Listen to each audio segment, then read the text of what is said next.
حضرت نعمان بن بشیر رضی اللہ تعالیٰ عنہ بیان کرتے ہیں، رسول اللہ صلی اللہ علیہ وآلہ وسلم نے فرمایا، جہنم والوں میں سے جس شخص کو سب سے ہلکا عذاب ہوگا وہ شخص وہ ہوگا جس کے جوتے اور تسمے آگ کے ہوں گے، جن کی وجہ سے اس کا دماغ اس طرح کھولتا ہوگا جس طرح ہنڈیا کھولتی ہے۔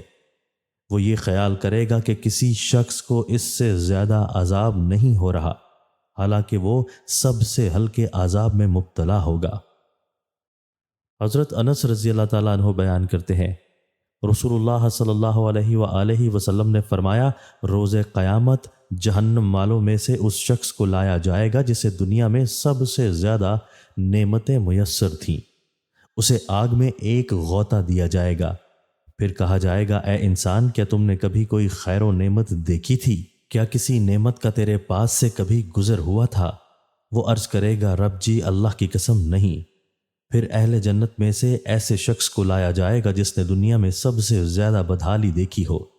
اسے جنت میں ایک بار گھما کر اس سے پوچھا جائے گا، اے انسان، کیا تو نے کبھی کوئی بدحالی دیکھی تھی یا کبھی کوئی شدت و تنگی تیرے پاس سے گزری تھی؟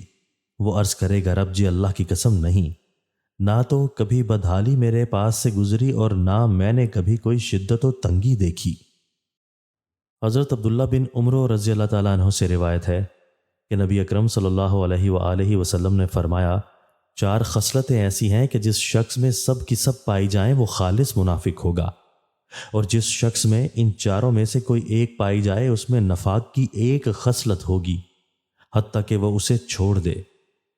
جب بات کرے تو جھوٹ بولے، جب وعدہ کرے تو خلاف ورزی کرے، جب عہد کرے تو بے وفائی کرے، جب لڑائی جھگڑا کرے تو گالی بکے۔